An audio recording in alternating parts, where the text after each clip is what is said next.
1 लाख लगाओ और 1 साल बाद 15 लाख ले जाओ। इस तरह के भी आपको शेयर देखने को मिले कि 1 साल पहले अगर 1 लाख लगाए होते तो आज हमें 15 से 16 लाख। मैं स्वागत करता हूं आपका अपने ही चैनल में जिसका नाम है डीप सर्च सिक्सर।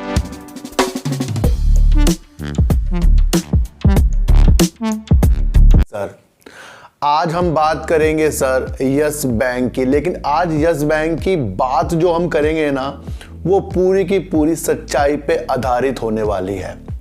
आपने मेरी जितनी भी वीडियो यस बैंक में देखी है तो मैंने आपको पल पल आगाह किया है कि ये अभी का तो शेयर है नहीं सर, और जिस तरह से इसके अंदर पॉजिटिव न्यूज़ निकल कर आती रहती है तो मैं आपको पल पल मैंने आपको समझाया कि इसके अंदर कुछ भी वैसा नहीं होने वाला जैसे दूसरे लोग बड़ी बड़ी बातें करके आपको इसके अंदर गुमराह कर रहे हैं सर। सबसे पहली बात कि शेयर मार्केट हमने इस तरीके से देख लिया है जिस तरीके से लोगों ने हमें दिखाना शुरू कर दिया है। 1 लाख लगाओ और 1 साल बाद 15 लाख ले जाओ। इस तरह के भी आपको शेयर देखने को मिले कि 1 साल पहले अगर 1 लाख लगाए होते तो आज हमें 15 से 16 लाख मिल जाते। ये ध्यान आकर्षित करता है हमारा और हमें बताता है काश हमने भी ऐसा करा होता। तो आपने जब भी कोई शेयर लिया होगा ना सर, आपने उसे कुछ ऊपर जाते ही बेच दिया होगा और वो शेयर उसके बाद बढ़िया ही मल्टी बैगर शेयर बनकर दिखाया होगा। लेकिन अगर वो शेयर आपके पास होता तो वो मल्टी बैगर शेयर कभी नहीं बनता। ये आप मेरे से लिख कर रख लो सर। क्यों? क्योंकि मार्केट में हमने लालच इतना बढ़ा लिया है ना कि वो हमारे ऊपर अब कंट्रोल करने लग गया है।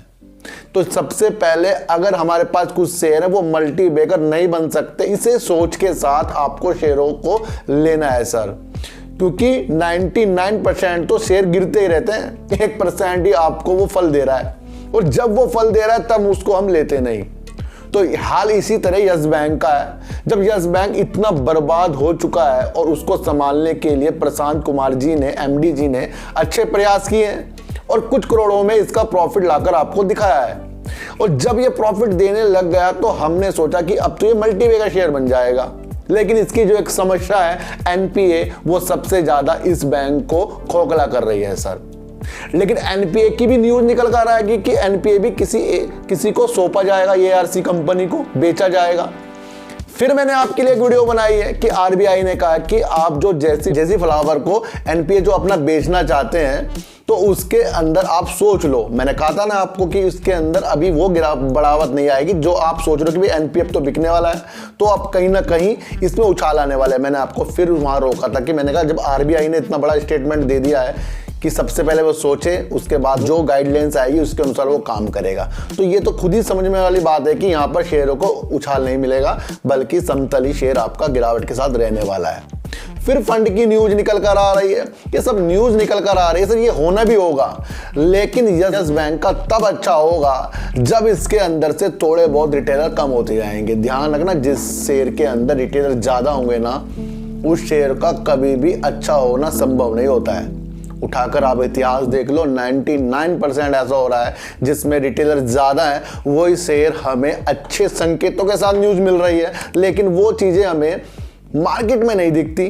तो इसका मतलब क्या है सर, हमारा जो भी पैसा है ये आपस में ही घूम रहा है। आपने शेयर खरीदा, मैंने बेचा, मैं आपको कई बार बता चुका हूं, तो हमारा आपस में ही पैसा घूम रहा है। तो लेकिन इनमें से भी कोई अच्छे जो बेनिफिट ले पाएगा यस बैंक जैसे शेयरों से तो वो मजबूत इरादों के साथ ले पाएगा। मैंने आपको पल पल समझाया है सर। आपको पता भी होगा पुरानी चीजें कि किसी के दादाजी ने एमआरएफ के शेयर खरीदे थे, आज उसको शेयर करोड़ों हजारों के मिल गए।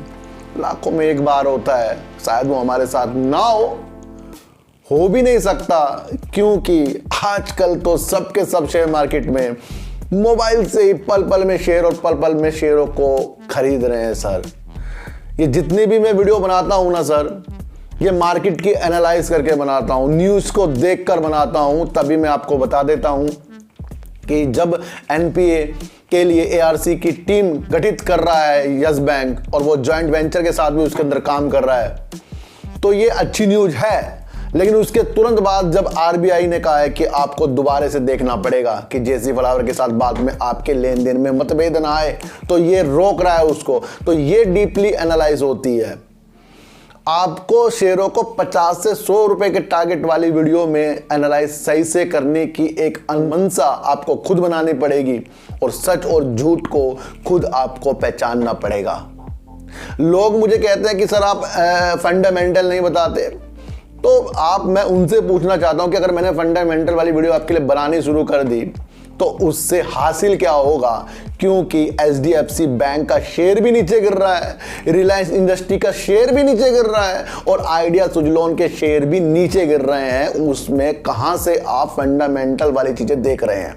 मान लो कि आइडिया का फंडामेंटल कमजोर है, वो गिर रहा है। फिर रिलायंस हो गया, एचडीएफसी बैंक हो गया, इनके तो मजबूत है, फिर ये क्यों इतने ज्यादा से गिरते हुए आपको दिखाई दिए हैं?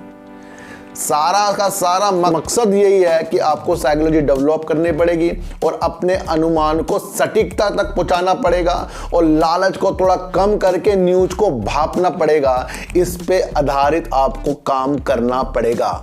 बदलाव कीजिए और जो आपको लुभाने सपने दिखाता है उस पे अंकुश लगाइए, क्योंकि आज अगर हमने अपने को सही कर लिया ना तो आने वाली पीढ़ियों को हम सही सलाह दे देंगे और खुद को भी जब हम सही करेंगे तभी हम आगे जाकर सही सलाह देने वाले बन सकते हैं। सर मुझे मार्केट में अभी साल से 1.5 साल हुआ है और YouTube में मुझे सिर्फ 1 साल होने वाला है, लेकिन उस दौरान मैंने अपने को इतना इसके अंदर डुबा दिया है कि शायद ही कोई इतना डुबाएगा, क्योंकि मैं जो काम करता हूँ सोच समझ के करता हूँ, लालच को परे करता हूँ और न्यूज को देखता हूँ। इसलिए मैं आपको निःस्वार्थ ही सही जानकारी देने के लिए तत्पर तैयार रहता हूं, क्योंकि पैसा जो होता है ना बड़े ही मेहनत से कमाया जाता है और वो पैसे को हम इन्वेस्ट कर दें लोगों की लुभानी चीज़ों में तो वो मुझे अच्छा नहीं लगता। उठाकर देख लो मेरी सारी की सारी वीडियो, यस बैंक में या आइडिया में, किसी में भी मैंने किसी को काई नहीं खरीदने के लिए, लेकिन जो न्यूज के आधार बनते हैं उसके ऊपर मैं अगले दिन के लिए वीडियो बना देता हूं और वो कहीं ना कहीं सत्य ही हो जाती है। जिस तरह से Yes Bank, Future Group, Suzlon energy, Vikas life care, और विकास लाइफ केयर को तो मैंने एक बार कहा था कि ये वो महीने की 32 तारीख है जो कभी नहीं आती। तो इस स्टेटमेंट से ही जिन्होंने विकास लाइफ केयर के शेयरों को खरीदा था ना वो मेरे से नाराज हो गए थे, क्योंकि उस टाइम शेयर ऊपर की तरफ जा रहा था। फिर उन्होंने लगा कि हाँ भाई कुछ ना कुछ तो है। ट्राइडेंट में भी मैंने आपको 35 रुपए के टारगेट दिए थे, तब दिए थे जब आपका शेयर सर काफी ऊपर था और लोग वहां पर भी कह रहे थे ये कैसी एनालाइज है। तो सर 35 को भी नीचे करके 34 तक पहुंच गया था ट्राइडेंट। तो एनालाइज जो होती है ना वो अलग तरीके से होती है, उसको आपको जानना पड़ेगा। मैं नहीं कह रहा हूं कि मुझे सब्सक्राइब करो, मैं नहीं कह रहा हूं कि हम वीडियो को लाइक करो, लेकिन एक ऐसी चीज सीखो जिससे आप खुद को भी संभाल पाओगे और अपने घर को भी संभाल पाओगे, वो है आपकी साइकोलॉजी। और साइकोलॉजी यहां पर काम करती ही करती है। मैं आपको इतनी से एक बात बता दूं, शेयर आपका ऊपर की तरफ जा रहा है, इतने में निगेटिव न्यूज आ गई तो कहां पर यहां पर आप चार्ट लगा रहे हो, कहां पर यहां फंडामेंटल लग जाएगा, न्यूज से ही शेयर गिर जाता है।